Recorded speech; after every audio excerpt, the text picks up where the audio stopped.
सब खैरियत से होंगे। और रमज़ान है लिहाजा सब रोज़े से मसरूफ़ होंगे रोज़े के साथ।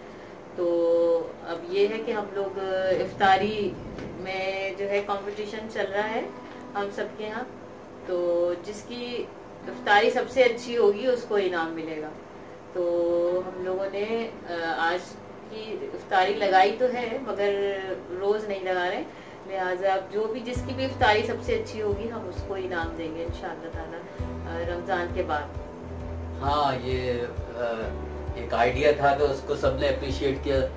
तो वो जैसे मलेशिया से और बेल्जियम से, अमेरिका से, दुबई से, कराची से पार्टिसिपेट कर रहे हैं लोग। तो वो अपनी अपनी रोज की इफ्तारी और रोज की अभी तक तो मतलब एक पिक्चर भेज देते हैं, तो वो पिक्चर तो हम नहीं दिखा पा रहे। वो at the end of the day हम जो बेस्ट डिशेस होगी वो उनकी फिर हम पिक्चर्स भी दिखा देंगे कि लुकिंग में। आपका जायका में तो जाहिर बात है नहीं, तो जायका तो हम कुछ नहीं कह सकते मगर वो उसका अपीयरेंस जो है वो उसके ऊपर हम फैसला करेंगे। और तो मौसम के बारे में बताइए क्या? मौसम ऐसा है कि जब से ये लॉकडाउन का सिलसिला शुरू हुआ है तो ट्रैफिक बिल्कुल ख़त्म हो गई। उससे जो एयर पोल्यूशन है वो बहुत ज़बरदस्त तरीके से कम हुआ है। मौसम अच्छा हुआ, आबो हवा अच्छी हो गई। मतलब गर्मी बहुत ज़्यादा नहीं पड़ रही है, पड़ती है गर्मी तो है मगर वो जो पोल्यूशन है वो बहुत कम हो गई है, जिसके बहुत अच्छे असरात पड़ रहे हैं। मगर जाहिर है ये वक्ती लम्हे हैं जो लॉकडाउन के, अब तो वो ख़त्म हो गए 2 दिन से। तो वो फिर दोबारा से बेहंगम जिंदगी के आसार दोबारा शुरू हो गए। नहीं, अभी दुकानें तो महंगाई अपनी जगह, फिर वैसे ही सब्जी गोश्त सब फल तो आसमान सब अपने लूट मार में आसमानों पे कीमतें जा रही है फलों की। सबक नहीं सीखते ना वो ताबुन करने पे तैयार होते हैं। दूसरा ये जो राशन वगैरह का सिलसिला चल रहा है, लोग तंजीमें हैं, हुकूमतें कर रही हैं अपनी अपनी जगह पर, तो ये ज़रा सा मिसमैनेज चीज़ें। इनको एक जगह होकर अंडर वन अम्ब्रेला वो ये काम करने चाहिए जिससे एक ऑर्गेनाइज्ड तरीके से काम हो। मगर इसमें काफ़ी खामियां हैं और ये हर दफ़ा ऐसे ही होता है जब भी कोई आफत आती है उस पर किसी तरह से सब अपना काम कर रहे होते हैं।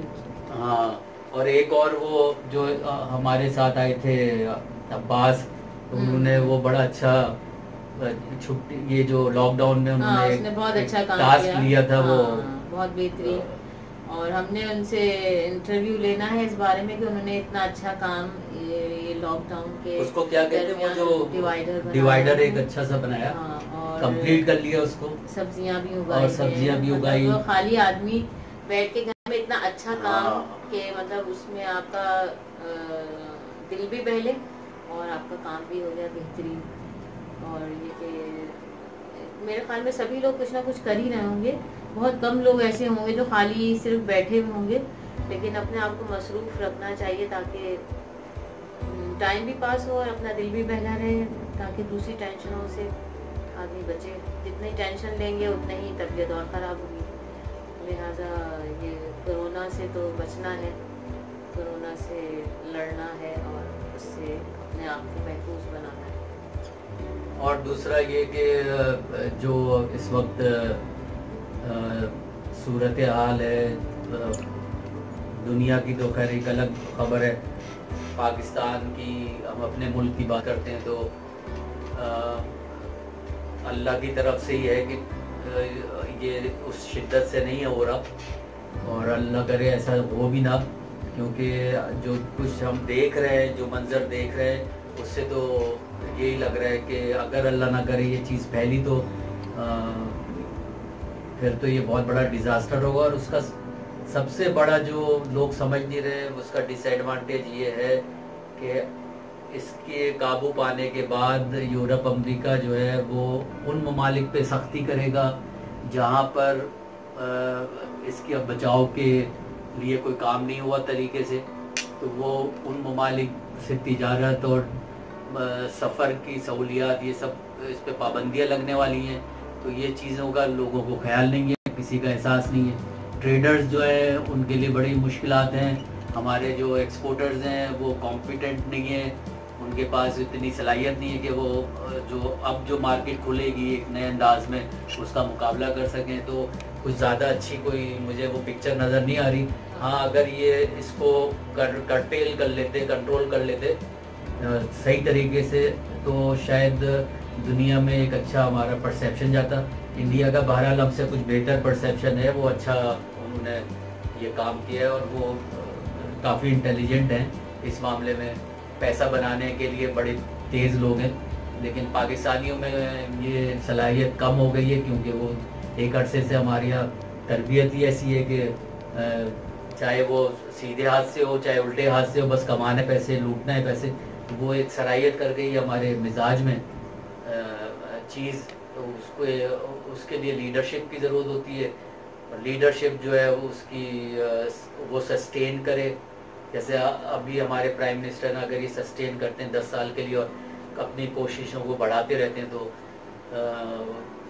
कौम के मिजाज में तब्दीली आ सकती है। वरना इस कौम के मिजाज जो है वो इस वक्त बिखरा हुआ है और तरतीब में नहीं है। हमारे कोई मामला अच्छे नहीं है, चाहे वो एजुकेशन हो, हेल्थ हो, ट्रेड हो, कोई किसी फील्ड में हम बहुत अच्छा कोई काम नहीं कर रहे हैं, बिलो एवरेज हैं हम लोग। तो इन चीज़ों को इम्प्रूव करना है और साथ साथ जो है हमारी सबसे अच्छी जो प्रोस्पेक्ट्स हैं वो हमारे एग्रीकल्चर पे हैं कि हम खेती बाड़ी काश्तकारी पे तवज्जो दें और उस पर खुद कफील भी हों और उसको एक्सपोर्ट करने की पोजीशन में आ जाए। तो पाकिस्तान जो है लाइव स्टॉक है उसके ऊपर इन्वेस्ट करें, तो बहुत बड़ा एक पोटेंशियल है दुनिया में। तो ये जब सब चीज़ें हम ये देखते हैं क्या होता है, ये जब तक ये लॉकडाउन से हम निकलते हैं लाइफ नॉर्मल होती है और किस तरह की होती है क्या होता है, तो ये फिर वक्त बताएगा इस वक्त। और हमारा प्रोग्राम एक मिस हो गया है, रमज़ान की वजह से कुछ मसरूफियत ज़्यादा हो गई थी, इसलिए हम लोगों ने एक प्रोग्राम मिस कर दिया। अब इंशाल्लाह कोशिश करेंगे कि कंटिन्यू रखें और ये सिलसिला चलता रहेगा इंशाल्लाह ताला। और आप लोग इफ्तारी अच्छी से अच्छी बनाइए और तस्वीरें भेजिए ताकि हम फिर उसमें आपको हम बता सकें कि किसकी सबसे अच्छी इफ्तारी बनी इस रमज़ान में। ठीक है, अपना ख्याल रखिएगा और अल्लाह हाफ़िज़। अल्लाह हाफ़िज़।